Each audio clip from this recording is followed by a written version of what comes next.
Убайдулла Сатимкулов 2 жылдан бери Бишкек шаарынын 1-май райондук сотунда судья болуп иштейт. Каармандын күнүнө 9 соттук отурум өткөргөн учурлары болот. Ошол процесстердин ар биринде болбосо дагы көпчүлүк учурунда отурумдун катышуучулары соттук процесстин видео жаздыруусун алып кеткен күндөр катталат. Мындан улам судья соттук жыйын өтүүчү жайларга орнотулган камералар ачык айкындуулукту камсыздоого кошумча жардам берип жатат дейт. Азыркы учурда мисалы жактоочулар деле жазык процесстик кодекстин талаптарына ылайык өздөрү аудио жазуунун жүргүзсө боло берет. Мисалы көпчүлүк квалификациясы жакшы жактоочулар, тараптар сот процесси өтүп жүргөн убакытта уюлдук телефонуна диктофон деген бар го, ошону күйгүзүп, алар да запись кылат. Ошол эле 1-май райондук сотунун дагы бир судьясы Гүлзат Дыйканбаева 1 жылда 200дөн ашык соттук ишти караган. Анда жабырлануучу тараптын күбөлөрү көбүнчө отурумга келбей калган учурларга байланыштуу соттук отурум узакка созулган учурлар катталган. Мындай жагдайлар каармандын айтымында соттук ишке күмөн саноону пайда кылып, бирок өткөн жылы күчүнө кирген баш мыйзамдагы өзгөртүү. Судьялар мыйзам демилгөлөөгө укук бергени сот тутумунда болгон көйгөйлөрдү эртелеп чечүүгө мүмкүн болду деп эсептейт ал.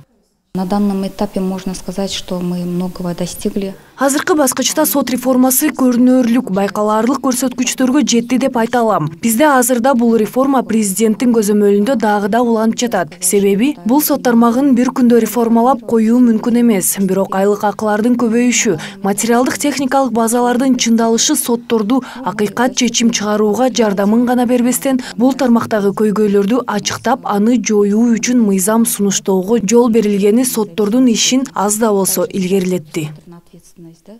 Эске салсак, буга чейин президент Садыр Жапаров мындан ары бийлик түзүмдөрүнөн судьяларга эч ким эч кандай көрсөтмө бербестигин айтып, ошол эле учурда сотторго болгон талап күчөтүлөрүн, ар бир мыйзамсыз чечим үчүн ар бир судья керт башы менен жооп берерин эскерткен. Мындан улам 2021 жылдын 13 августуна карата судьялар кеңешине 806 арыз менен сунуштар түшүп, алардын 384-ü каралып, сот адилеттигин жүргүзүүдө мыйзам бузууга жол берген 8 судьяга карата ар кандай тартиптик жазалар колдонулуп, бир судьяны кылмыш жоопкерчилигине тартууга макулдук берилген. Юрист Айдарбек Мамбеткадыров ар бир судьянын чечими мыйзамдуулуктун көзгүсү болушу керектигин белгилеп, судьялар кеңешинин ишин дагы да күчөтүү керек деп эсептейт.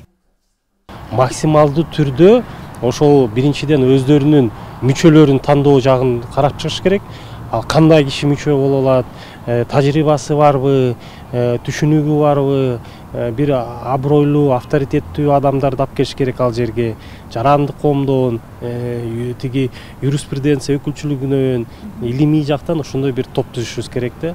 Анан буларга дагы ошол кандидаттарды сотторду тандоосундагы ыкмаларын, механизмдерин дагы булар абдан дыкаттык менен ойлоп чыгыш керек да. Чындыгында судьяны бул деген юриспруденциянын элитасы деп коет да.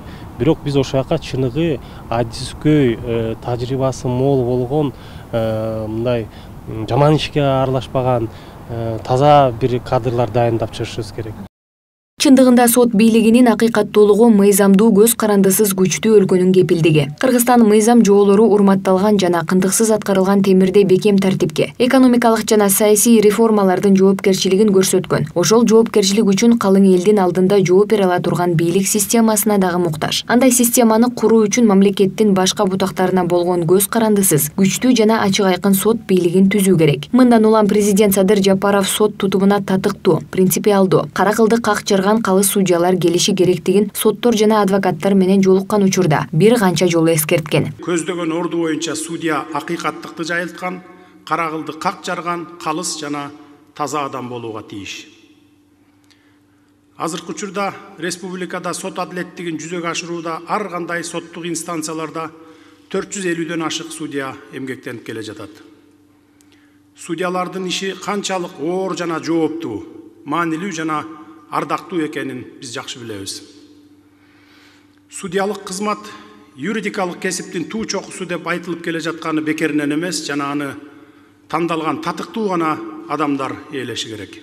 Президент тарабынан судьялардын айлык маянасын көтөрүү маселеси колго алынып ишке ашкан. Жыйынтыгында 2021 жылдын 1-июлунан тартып өлкөдөгү бардык судьялардын айлык маянасы 100%га көтөрүлгөн. Эң негизгиси өлкөбүздөгү сот реформасын ишке ашыруу жана сот бийлигинин ишинин сапатын жогорулатуу боюнча 2019-2022 жылдарга карата Кыргыз Республикасынын сот тутумун өнүктүрүү мамлекеттик максаттуу программасы кабыл алынган. Анткени президент сот тутумун реформалоону калыс сот жана калыс чечим гана ишке ашыра аларын буга чейин дагы айткан. Соттун калыстыгына, иш билгисине, адилеттүүлүгүнө көлөкө түшүрө турган аракеттерди жасоо, судьялардын жүрүм турумунун этикалык нормаларын бузуу жана башка ушундай терс көрүнүштөр жеке судьянын гана аброюна шек келтирбестен, жалпы мамлекеттин беделине дагы шек келтирет. Сот улуттар аралык макулдашууну, жарандык тынчтыкты жана Кыргызстан элинин биримдигин бекемдөөдө маанилүү курал болуп саналат. Ал эми мыйзам жана сот алдында бардыгы бирдей деген конституциялык принциптин шартсыз сакталышы соттордун иш аракеттеринен түздөн-түз көз каранды.